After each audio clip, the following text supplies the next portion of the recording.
नाजरीन, आज की इस वीडियो में हम आपको बताएंगे एक ऐसे मगरमच्छ के बारे में जो किसी जानवर को तो दूर अपने साथ रहने वाली मछलियों तक को भी नहीं खाता। यकीनन आप हैरान हो रहे होंगे क्योंकि ना तो कभी आपने ऐसा सुना होगा और ना देखा होगा, लेकिन हम आज की इस वीडियो में आपको बताएंगे कि ये मगरमच्छ आखिर ऐसा क्यों है, ये मगरमच्छ रहता कहाँ पर है और खाता क्या है। माहिरीन के मुताबिक मगरमच्छ कुदरती ग़िज़ा खाते हैं जिनमें बुनियादी तौर पर मछलियां शामिल होती हैं। इसके अलावा ये दीगर जानवरों को भी अपनी खुराक का हिस्सा बना लेते हैं और मगरमच्छ अपनी कुदरती ग़िज़ा के हवाले से ही जाने जाते हैं। शुमाली केरला के जिला कसारागोड में वाक़ श्री अनंतपुरा मंदिर में मुबैना तौर पर एक ऐसा मगरमच्छ पाया जाता है जिसके बारे में दावा किया गया है कि ये मगरमच्छ गोश्त नहीं खाता और सिर्फ सब्जियों पर गुजारा करता है। इसके अलावा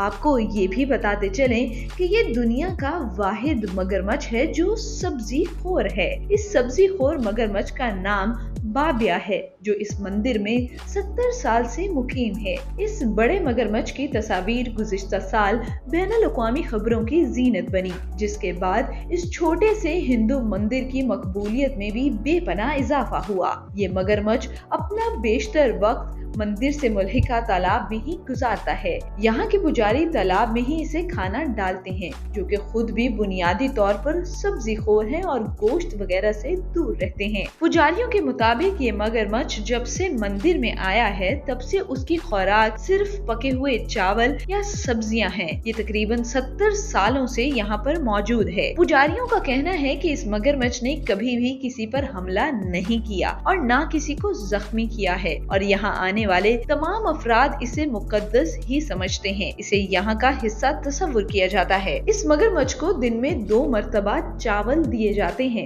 एक सुबह में और दूसरी बार दोपहर में। मंदिर के अमले का कहना है कि ये किसी किस्म के गोश्त की तरफ नहीं देखता, यहाँ तक कि अपने साथ तालाब में मौजूद मछलियों पर भी हमला नहीं करता। यकीनन मगरमच्छ के मुकम्मल तौर पर सब्जी खोर होने वाली बात पर यकीन करना इंतहाई मुश्किल है।